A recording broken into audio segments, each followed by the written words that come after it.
So welcome everyone to the virtual public meeting for the proposed text and map amendment for the unzoned parcel at the southeast corner of the Washington Navy Yard, currently owned by the U.S. Department of the Navy.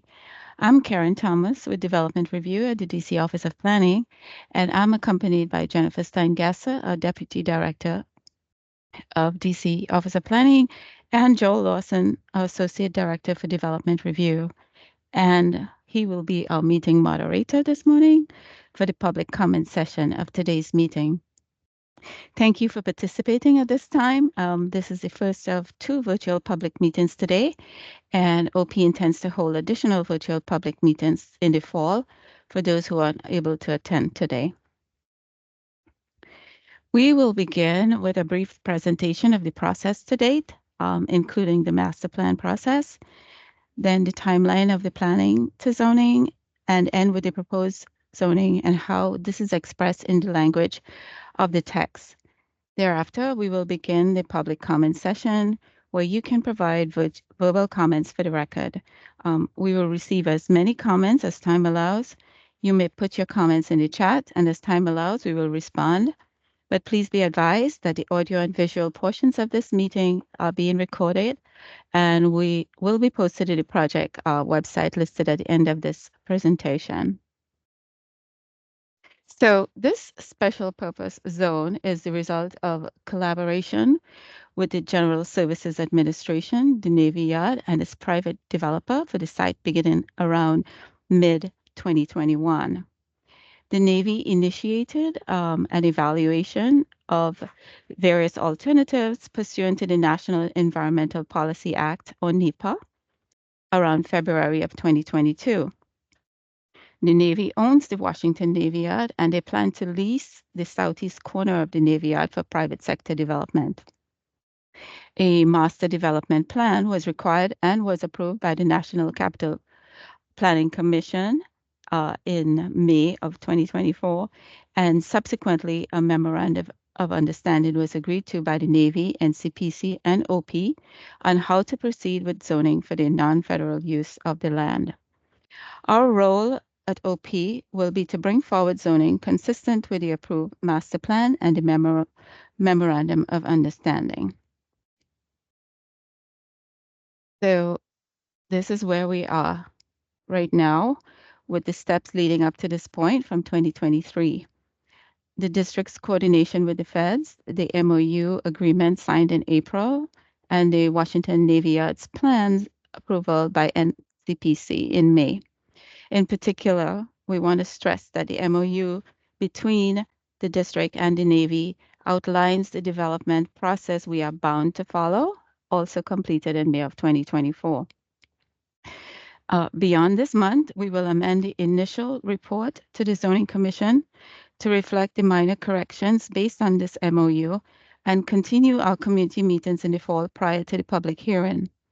It is required that the report be filed no later than August 29th for the Commission's consideration of set down at its earliest public meeting in September.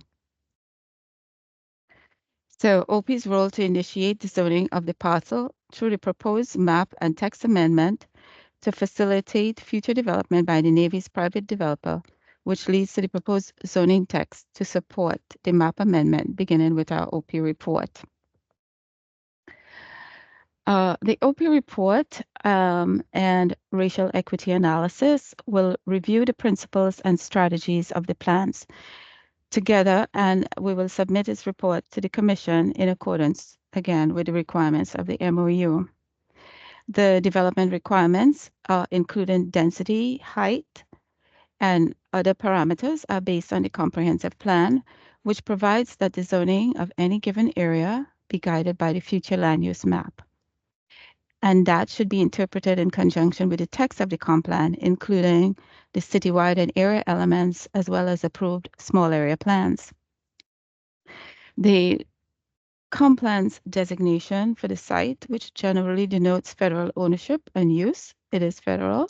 However, when such federal interests terminate, zoning should be established consistent with comp plan policies.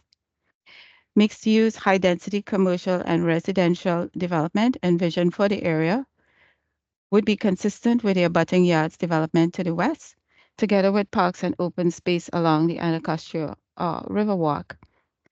The Anacostia Waterfront Initiative, which was adopted by the council, in 2003, is important, as well as it provides guidelines for existing development on the waterfront and continues to do so in this case based on 5 themes, in, including access to an active and clean river, which eliminates barriers to the riverfront park system, its cultural destinations along the river, and the links that strengthens the neighborhoods along the waterfront. The text and related map amendment would support the addition of one more neighborhood along the waterfront guided by these themes. So the Navy envisions up to 2.05 million square feet of mixed-use development, including approximately 1,700 residential units and 100,000 square feet of commercial space, supported by up to 1,550 parking spaces throughout the site. And all development will be subject to design review by the Zoning Commission. This is a distilled version of the proposed text in terms of the bulk and mapping of the approved Navy Yard master plan, expressed in development limits of height, density, and setbacks. And it is important to recognize again that the resulting zoning text is derived from the approved 2024 Navy master plan by NCPC and the Navy. The text supports the provision of an expansive waterfront experience, which enhances and ties the existing neighborhoods along the waterfront and surrounding through the continuation of the 75-foot setback from the bulkhead to allow for consistency with other portions of the Riverwalk. And this allows ample frontage for activities and architectural designs along the waterfront, as it is located near to the 11th Street Bridge, and would allow for collaboration with developers of how this area could be developed. And again, all construction will require design review by the Zoning Commission. The proposed zone would allow a maximum height of 130 feet, which is consistent with the Height Act. The master plan anticipates a range of new development between 110 and 130 based on the programmatic agreement developed through the Section 106 process by the federal government. This is the impact review and assessment requirement when development is proposed around local historic resources. So along the waterfront, the building massing steps down to create a more accessible scale, and buildings would have a maximum 15 feet projection depth into the 75-foot waterfront setback, with a minimum of 20 feet of clear floor to ceiling height. At the eastern edge, the buildings would be a max of 130 feet to allow the projected development program necessary to facilitate the Navy's land exchange. So adjacent to the historic district, for example, Building 1, noted here in the slide, will have a height of 110 feet. And this reduces the scale of the building as it approaches the historic district. As you can observe here, the southeast corner will be one bookend of the development along the Anacostia waterfront between the Frederick Douglass Bridge to the southwest and the 11th Street Bridge to the east. The building heights within the southeast corner will be consistent with building heights of waterfront properties along the riverfront. This slide shows in blue existing and future buildings at 130 feet, as shown in brown at 110 feet when adjacent to historic structures. The text also provides for design review to ensure that the design and development of properties would be in a manner compatible with and appropriate for the historic context of which the Navy Yard East Zone is a part and immediately adjacent, including to the National Historic Landmarks. And this ensures that contributing elements of historic districts are treated consistently with the reviews conducted in accordance with the National Environmental Policy Act and Section 106 of the National Historic Preservation Act. And the proposed development must meet existing standards of design review under Subtitle X 604, which is part of existing zoning regulations, and the developer will have to prove that the proposed buildings or structures, including siting, architectural design, site plan, landscaping, sidewalk treatment, and operation, will, among other objectives, primarily help activate the objectives and achieve the objectives of the Navy Yard East outlined in the text. So there will be more opportunities for community input through the Zoning Commission's design review process as the project moves to design and build out phases. So to wrap up, the proposed text and map amendment is being brought forward consistent with the memorandum of understanding between the district and the Navy and the Washington Navy Master Plan for the Southeast Corner, which was approved by NCPC. So we look forward to OP's role in moving the process to facilitate new housing and mixed-use development in this part of the city. There will be further opportunities to provide comments as we anticipate additional community and ANC meetings throughout this process.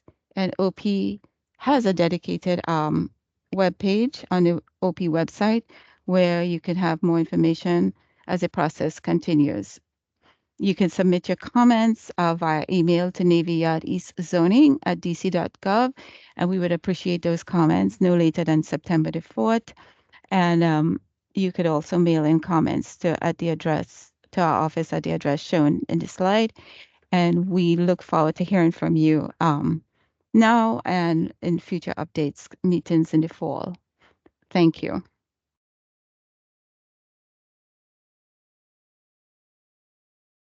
So at this time, we would invite you for comments and we'd be happy to take any questions you may have. Right, thanks, Karen. We can probably leave the presentation up. People may have questions about specific issues that it might be helpful to bring up particular slides, if that's okay.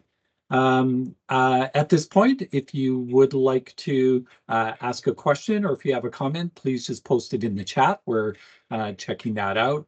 Or raise your hand, and we'll definitely call on you to make sure that your points or your questions are taken account of. There's a comment, or sorry, a couple of questions from Andrew in the chat. Karen, what are the affordable housing requirements of the proposed zoning? We'll just deal with them in order. So we'll just kind of go down the list. I believe that the development, and Karen, you can add more after me. I believe the development will include a requirement that they meet the IZ requirement, the district-wide IZ requirement for affordable housing. In addition to that, the Navy Yard is proposing affordable housing for veterans. Is that correct, Karen? Just a minute, Joel. We're having some little difficulties here. Just technical difficulties. I'll jump back in 1 second. Okay, no problem.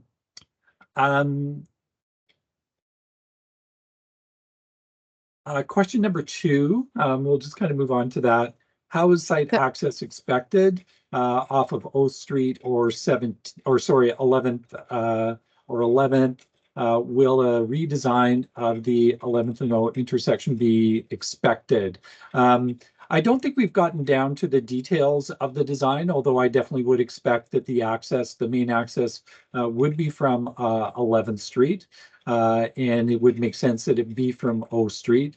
We'll probably be able to get more information on that as we kind of get further into the process. And be able to address some of those more specific kind of design related questions.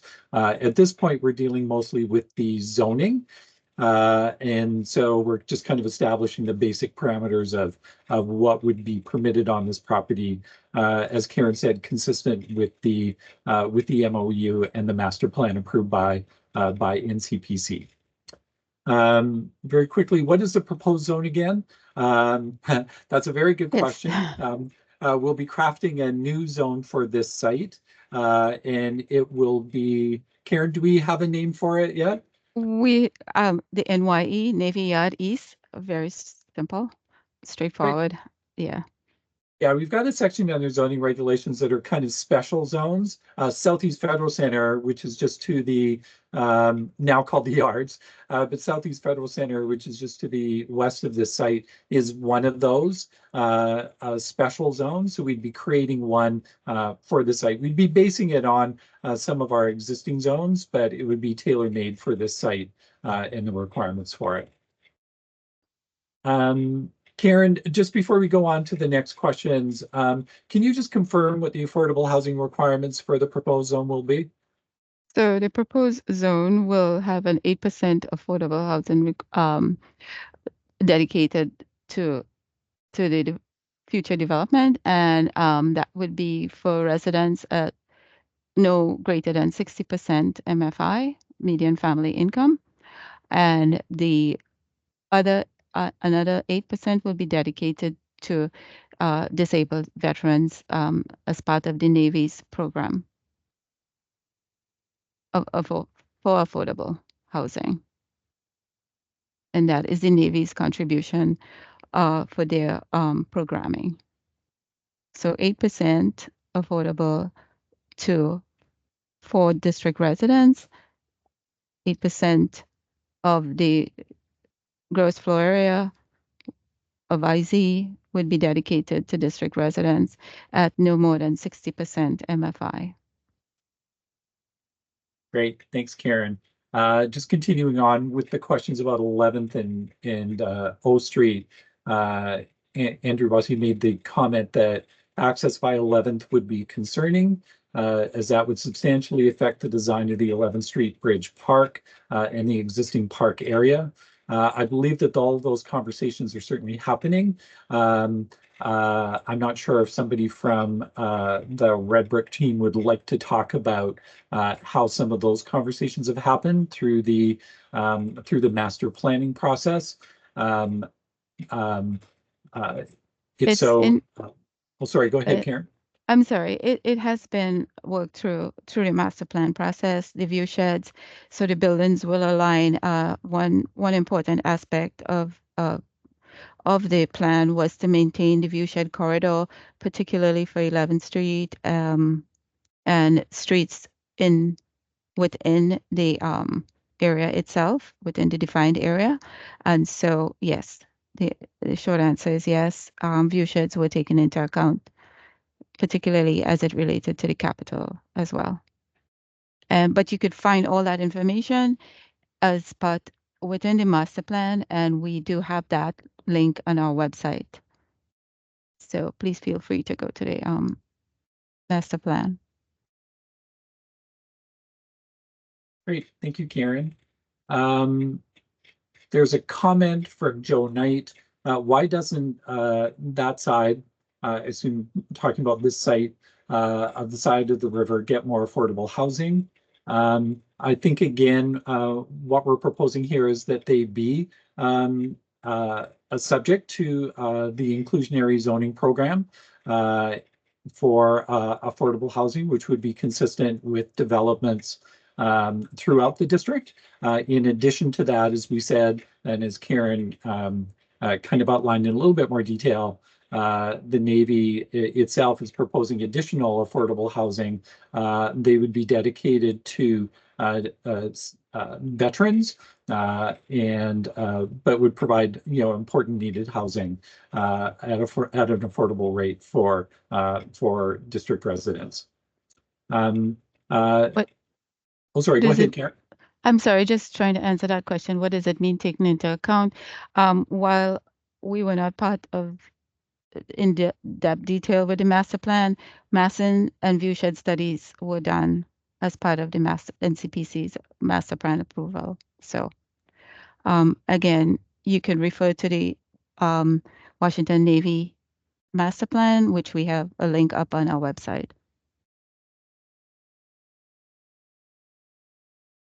Great, thanks, Karen. Andrew's commenting that I don't think this is too detailed at this stage because I think it's an important part of this proposal. But he wants to make sure that the redevelopment repairs the promenade trail, and I think certainly improvements to that trail are an important aspect of this development. It's important to the city. I think it's probably also important to this development to have a better connection with the yards area. So that's definitely an important part of this whole project. And he also wants to make sure that we keep closures of the trail to as few days as possible due to construction. And I think that's also a very important point that will be taken into account. That one will be taken into account a little bit further on. But the design of the trail will be a critical part of the design of the whole site. As you can see on the map that's on the screen right now, the subject site specifically includes the trail all the way to the yards development.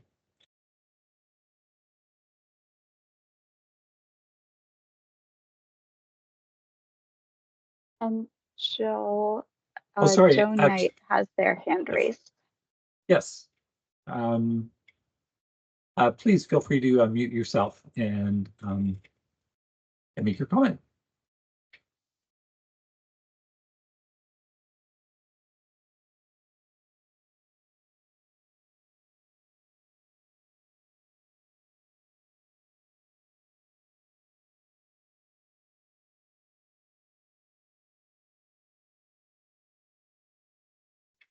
It won't unmute. Oh, we can't hear.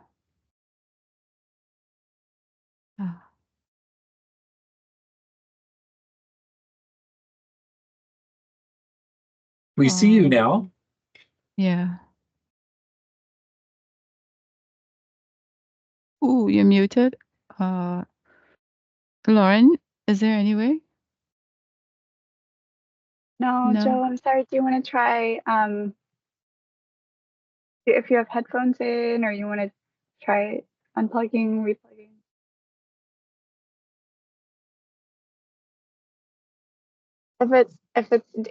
If it's helpful for you to write out your comment or question, we're happy to take that while you work with the audio. Yeah, on my system, it shows that you're unmuted, but we definitely are not hearing you. Yeah.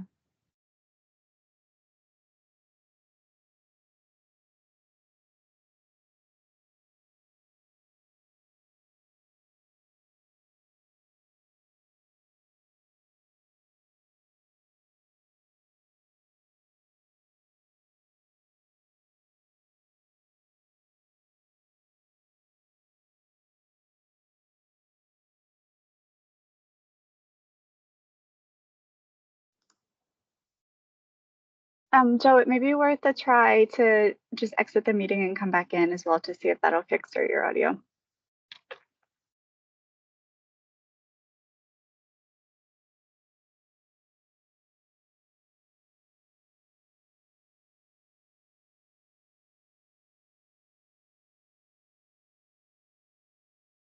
I just want to answer, I think one question was what transportation analyses will be performed.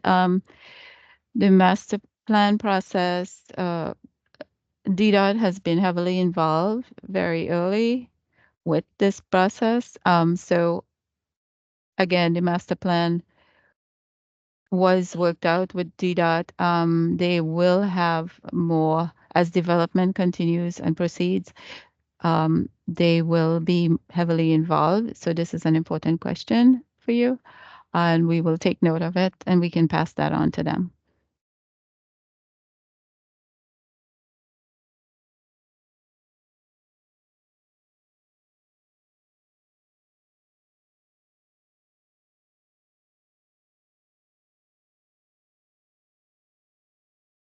There is a there's another a comment or a question from Andrew.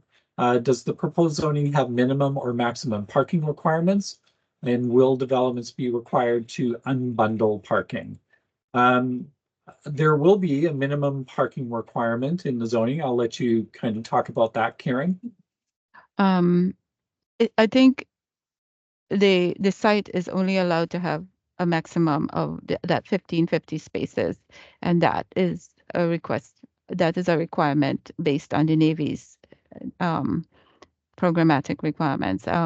So there will be no more than 1550 spaces throughout the site, not just in one spot, but again, all those issues will be worked out phase by phase as part of the development in the future. Okay. Well, Yes, Karen. hello, I'm Jennifer Steingasser with the Office of Planning. Actually, the regulations say that there will be no minimum parking requirement in this zone, but there is a maximum of 1,550 parking spaces. And Karen's right, that's reflected from the master plan.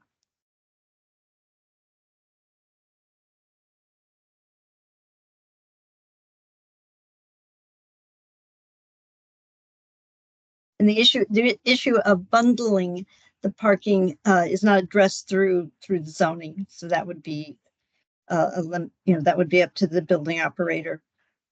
There is a limitation, though, that no building or structure can have more than double the parking requirement as calculated from the the existing zoning ordinance. So there's a limitation on that.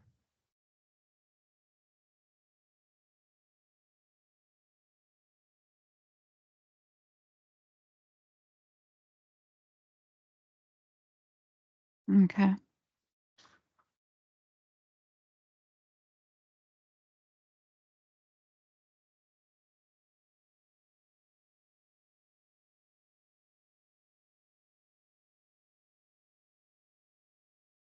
Thanks, Jennifer, and thanks, Karen. While we're waiting to see if Ms. Knight can get back into the meeting. Oh, here we go.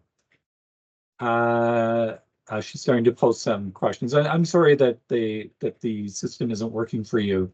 Question number one, can you please answer the question about height and blocking view?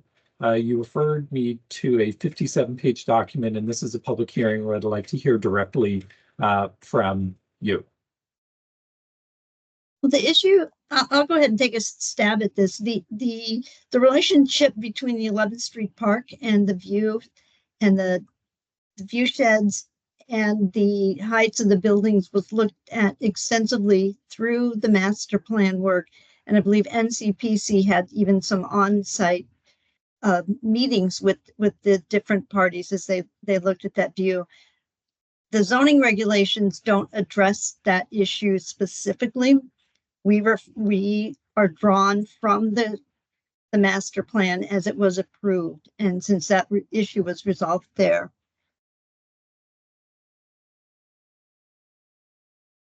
I'm sorry, it popped up. So because that issue was resolved through the master plan issue, the zoning reflects that resolution.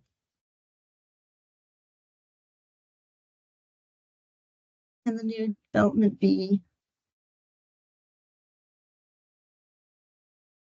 Transit access. We don't have DDOT here with us this morning. We apologize, but we don't have any information on transit access at this minute with respect to the Better Bus issue. I don't have that information, but we'll be sure to pass this question on to DDOT or WMATA or both. But we are just dealing with the zoning issues, the zoning text.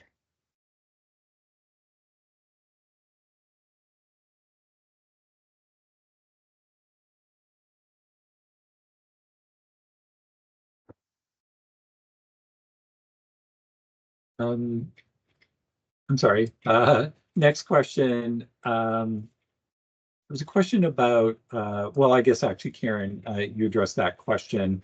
Again, we're kind of in the very early stages of establishing the zoning. We'll be sending a set down report to the zoning commission in August.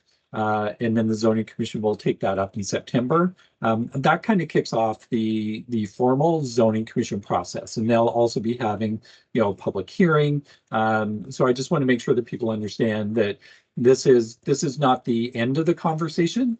This is kind of the beginning of that conversation. So if we don't have all the answers, it's because some of them haven't, we're just not quite at that stage yet. But there will be lots of opportunity to be able to address a number of these other questions that people are bringing up.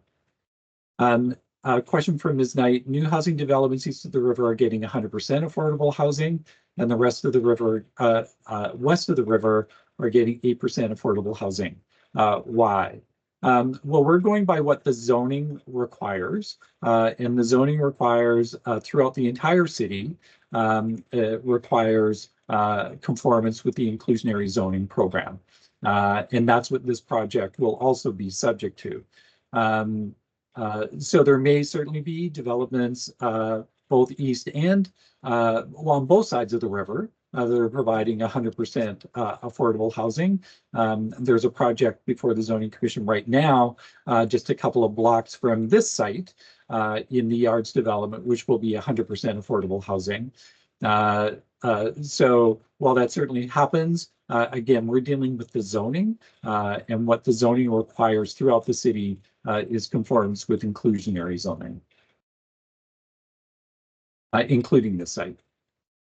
Andrew talks about that he'd like to see that this development preserves the existing trail or even improve it. I assume that you're talking about the Riverwalk Trail at this point, and that any building access point not access, and that any building access point not access directly onto the trail, but rather onto landings along the trail. I think that's a really good point, and I think that's certainly our intent as well. The trail is an important feature of the district, and we'll be making sure, as the developer will, that the trail is strengthened rather than weakened through the section. It's a bit of a missing link right now sometimes, and so we want to make sure that that link is made more pronounced and more permanent. Anything to add on that, Karen? No. Okay. I saw a question. I think we said the views of the 11th Street Bridge. The views of... Ms. Knight says the zoning you're asking for is special, perhaps an opportunity to do what's right for both sides of the river and to protect the 11th Street Bridge. Again, I think we've talked a bit about how the master plan is intended to protect and reflect the 11th Street Bridge, but that will also be reviewed through the individual zoning commission processes for buildings. And in terms of the zoning, again, we're doing what we can in zoning. The zoning is required to reflect what's in the MOU and what's within the master plan. That's typically the case. Zoning is based on the planning work that has preceded bringing forward the zoning, and in this case, the master plan is being approved and the MOU is being signed. So the zoning that we take forward to the zoning commission will be based on documents like that.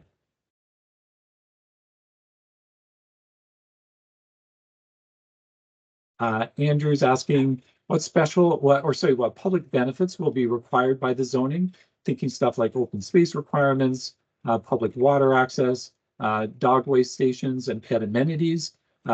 Again, benefits of specific buildings will be worked out through the design process for those individual buildings. Certainly, a major part of the zoning is protecting that waterfront and the access of the public along the waterfront and then through the project. So that would be part of the zoning, and that's certainly a benefit of the zoning. Other elements that you're talking about, will be, as I said, addressed through individual reviews of the individual projects as they come forward. Andrew's asking about how much of the site is within the 100-year floodplain, and does that affect zoning and design? My understanding is the site will be brought up outside of the 100-year floodplain. Karen, do you have any more information on that?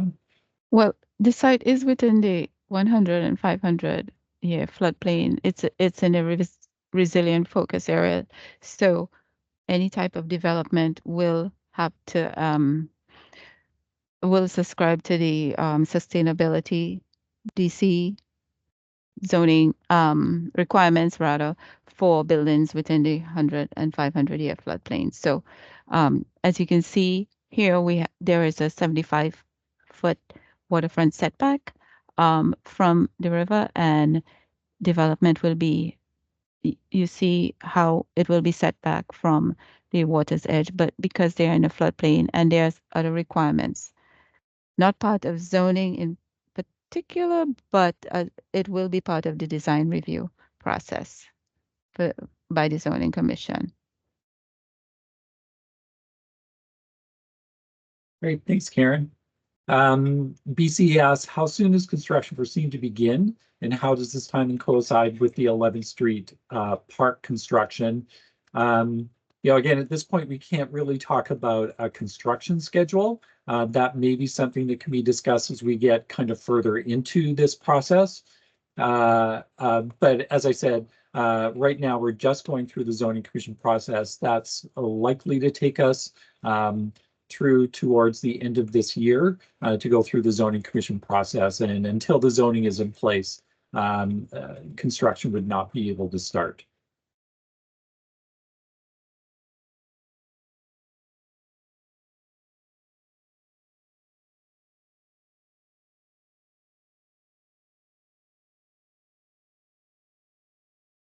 And just once again, thanks everybody for your comments. They're really good comments, and we definitely appreciate getting them. We'll make sure that these comments are also passed on to the developer, and we'll make sure that comments like this, these comments will help to inform us with what we need to make sure that we address in our conversations with the zoning commission as that process goes forward as well. Andrew notes that there are a lot of questions, which is great. Thank you for all of those questions. But he's excited to see growth in this area. Just wants to make sure it grows in a good way. We couldn't agree more. So thank you for that comment. Yeah, again, the developer is still coordinating with respect to those traffic issues, DDOT issues. The developer is coordinating with DDOT on some of those issues as development, begins in their planning phase. Just wanted to emphasize that. And there are plans to improve the trail. A part of the master plan, there's dedication to multimodal transportation, not just buses or cars or anything. So there's a whole section devoted to that, and those issues will be fine-tuned with DDOT.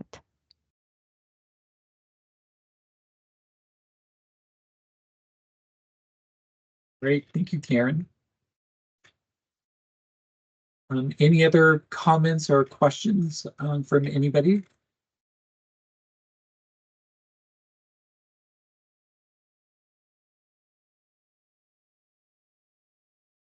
If not, we can give you a few minutes back to your day. I would like to remind everybody on this call that there's going to be a second opportunity for this same kind of an introduction to the project, and that's happening at 6:30 tonight. I think that the invitations have gone out for that, but if you know people who weren't able to attend the session this morning, please inform them of the one this evening. We'd love to have lots of great questions at tonight's session as well. And certainly, Karen, can you bring up the last slide once again? It's got all the contact information. Sure. Just so you've got that once again. And like Karen said, the presentation will be up on our website, so people will be able to take a bit of a closer look. And as we get more into the detail of the specifics of the zoning and other information that comes up, that'll also be posted to the same website. So it's definitely worth kind of checking that out from time to time.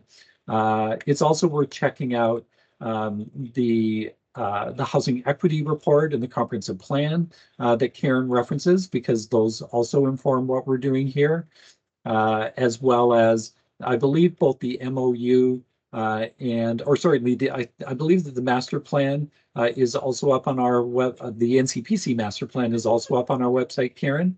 Yes, if you follow that link, the Washington Navy Yard New Zone Text and Map Amendment, that link leads you to our the page, and it does have the master plan attached to it.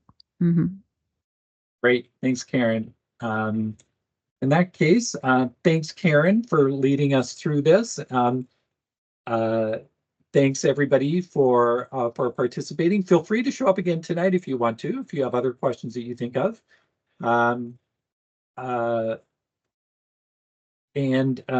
hope we see you soon. In the meantime, any other questions, feel free just to send them to this email address as well. Yeah, please send it to Navy Yard East Zoning at dc.gov. Thank you. Great. Have a good one. Thanks, Bye-bye. everybody. Thank Have a you. good morning. Bye now.